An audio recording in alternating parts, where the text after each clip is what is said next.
Friends, welcome to daily government job जानकारी by Roy sir. Friends, जो railway का जो वैकेंसी अभी आया हुआ है उसका मैं डिटेल डिस्कशन लेकर के आया हुआ हूँ।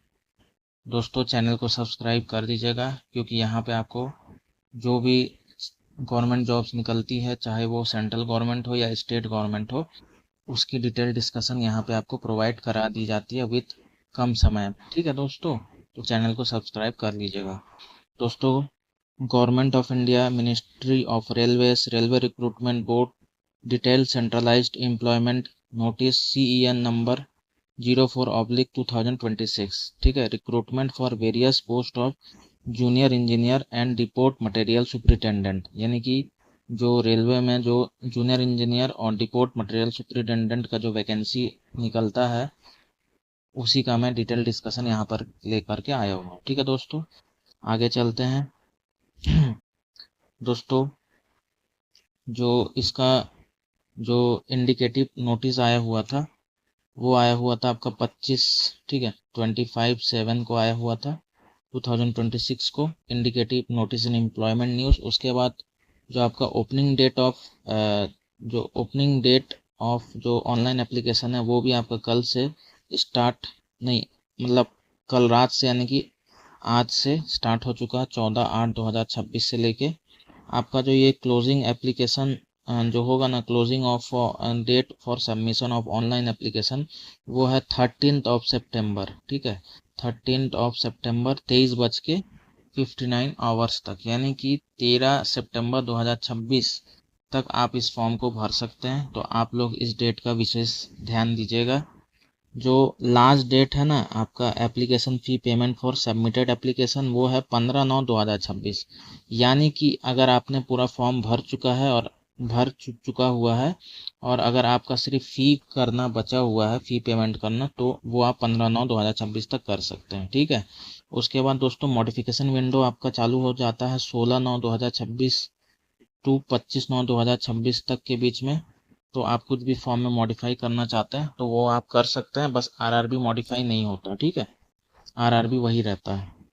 और स्क्राइब का जो डिटेल्स है वो भी आप 26/9/2026 से 30/9/2026 तक प्रोवाइड करा सकते हैं अगर किसी का स्क्राइब है तो। ठीक है दोस्तों, ये जो वैकेंसी है वो लेवल 6 के अंतर्गत आती है और इसका जो इनिशियल पे है वो है 35,400 रुपीज़।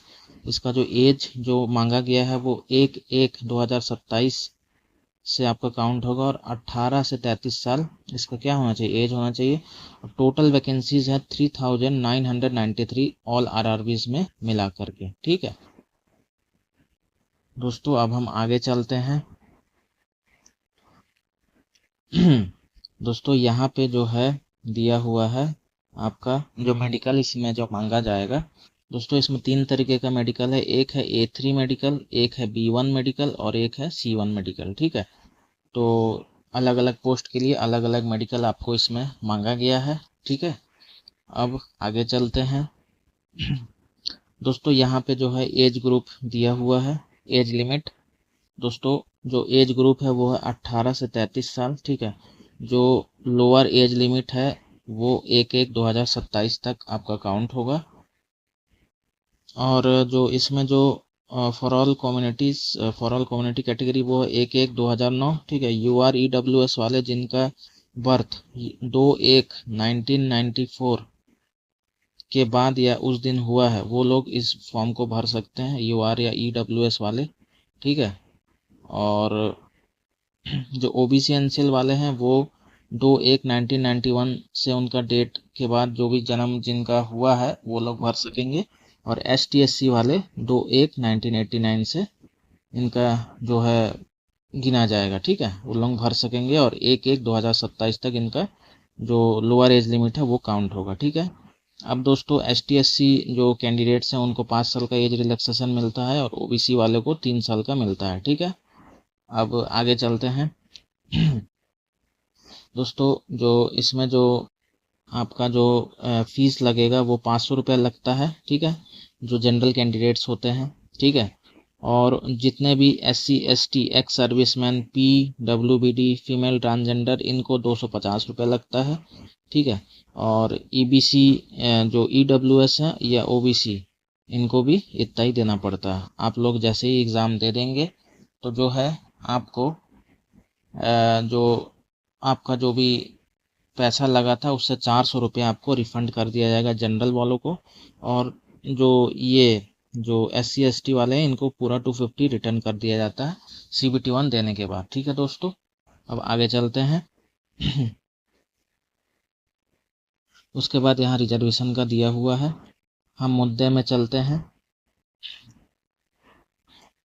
दोस्तों। जो आपका एग्ज़ाम पैटर्न होगा वो मैं आपको बता देता हूँ दोस्तों। फर्स्ट स्टेज जो CBT होगा वो common for all notified post of CN, ठीक है। इसमें आपको 90 मिनट्स मिलेंगे, ठीक है, और 100 क्वेश्चन आपके रहेंगे, ठीक है। और 120 कैंडिडेट्स जो होंगे वो स्क्राइब वाले के लिए है, ठीक है। और इसमें जो आपके जो CBT 1 में जो सेक्शंस आएंगे वो mathematics, general intelligence and reasoning, general science और जनरल अवेयरनेस, ठीक है, जनरल अवेयरनेस और जनरल साइंस। दोस्तों जो मैथमेटिक्स के जो क्वेश्चंस आएंगे वो 30 क्वेश्चन आएंगे, ठीक है, 30 नंबर के। उसके बाद जनरल इंटेलिजेंस एंड रीजनिंग के 25 क्वेश्चंस आएंगे 25 नंबर के। उसके बाद जो है 15 क्वेश्चन आएगा आपका जनरल अवेयरनेस से 15 नंबर के लिए। और फिर आपके जनरल साइंस से 30 सवाल आएंगे 30 नंबर के लिए, ठीक है। तो टोटल जो आपका जेई का जो CBT 1 होगा वो 100 नंबर का होगा और टोटल क्वेश्चन भी उसमें 100 रहेगा, ठीक है। लेकिन आपको जो समय मिलेगा वो 90 मिनट्स मिलेगा, ठीक है। 90 मिनट्स में आपको 100 क्वेश्चंस करने हैं, ठीक है, CBT 1 में, ठीक है दोस्तों।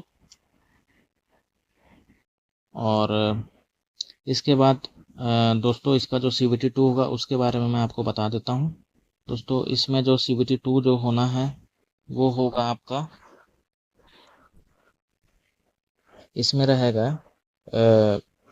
जनरल अवेयरनेस, ठीक है। जनरल अवेयरनेस के 15 क्वेश्चन रहेंगे 15 नंबर के, ठीक है। फिजिक्स एंड केमिस्ट्री आता है वो आएगा 15 क्वेश्चन आएगा 15 नंबर का, ठीक है। बेसिक्स ऑफ कंप्यूटर एप्लीकेशन वो 10 क्वेश्चन रहेंगे 10 नंबर के, ठीक है। Basics of environment and pollution control 10 question रहेंगे 10 नंबर के। और टेक्निकल एबिलिटीज़ 100 क्वेश्चन रहेंगे 100 नंबर के, ठीक है। सबका जो अलग अलग एग्ज़ाम ग्रुप है वो उस हिसाब से इसमें पूछा जाता है, ठीक है। तो जो CBT 2 आपका जो इसका होगा वो टोटल 150 क्वेश्चंस होंगे, ठीक है, और 150 मार्क्स के लिए, ठीक है। आपको जो समय मिलेगा वो मिलेगा 2 घंटे, यानी कि 120 घंटे 120 मिनट, ठीक है। और इसमें मैंने आपको बता दिया कि कौन कौन से पोर्शन से जो है सवाल आएंगे। अब मैं आगे आपको बता देता हूँ जो आपका जो CBT 2 होगा, यानी कि ये जो टेक्निकल एबिलिटीज़ जो आपके 100 क्वेश्चन आएंगे 100 नंबर के, उसमें जो एग्ज़ाम ग्रुप होगा वो मैं आपको बता दे रहा हूँ दोस्तों। जितने भी बच्चे मैकेनिकल इंजीनियरिंग के हैं, ठीक है, प्रोडक्शन इंजीनियरिंग के हैं, ऑटोमोबाइल इंजीनियरिंग के हैं, मैन्युफैक्चरिंग इंजीनियरिंग के हैं, ठीक है, मैकेट्रॉनिक्स इंजीनियरिंग के हैं, इंडस्ट्रियल इंजीनियरिंग के हैं, मैकेनिकल मशीनिंग इंजीनियरिंग के हैं, tools and machining engineering, tools and die making engineering, और combination of any sub stream of basic stream of above discipline, यानी कि जो भी बच्चे इन इन इन फील्ड से इंजीनियरिंग की डिग्री हासिल किए हैं वो बच्चे के लिए जो एग्ज़ाम ग्रुप होगा CBT 2 में वो होगा मैकेनिकल एंड एलाइड इंजीनियरिंग, ठीक है। जो इलेक्ट्रिकल इंजीनियरिंग वाले बच्चे या फिर सब स्ट्रीम वाले, उनको इलेक्ट्रिकल के जो सब स्ट्रीम होते हैं उनके जो भी एग्ज़ाम ग्रुप होगा वो होगा इलेक्ट्रिकल एंड अलाइड इंजीनियरिंग। और जितने भी बच्चे electronic engineering, instrumentation and control engineering, communication engineering, computer science engineering, computer science, information technology, और जो भी इनके जो सब स्ट्रीम्स होंगे उनके लिए जो CBT 2 में जो एग्ज़ाम ग्रुप होगा वो होगा इलेक्ट्रॉनिक्स एंड अलाइड इंजीनियरिंग। और सिविल इंजीनियरिंग या उसके कॉम्बिनेशन में सिविल के सब स्ट्रीम जो भी हैं और BSc सिविल इंजीनियरिंग जो किए हैं उनके लिए सिविल एंड अलाइड इंजीनियरिंग आपका CBT 2 में टेक्निकल एबिलिटीज़ के 100 नंबर के 100 क्वेश्चन आएंगे, ठीक है। तो दोस्तों ये था RRB JEE का जो अभी नोटिफिकेशन आया हुआ है, उसका डिटेल डिस्कशन मैंने कर दिया है दोस्तों। इसके बाद मैं इसमें जो RRB वाइज जितने भी वैकेंसीज आई हुई हैं उसका मैं सेपरेटली एक साथ 2 या 3 RRBs को लेकर मैं आपको अच्छे से एक्सप्लेन करके बता दूंगा कि कौन से आरआरबीस में एग्जैक्ट कितने वैकेंसीज हैं। ठीक है, तो आप लोग जो है इस डेट का जो है ध्यान दीजिएगा।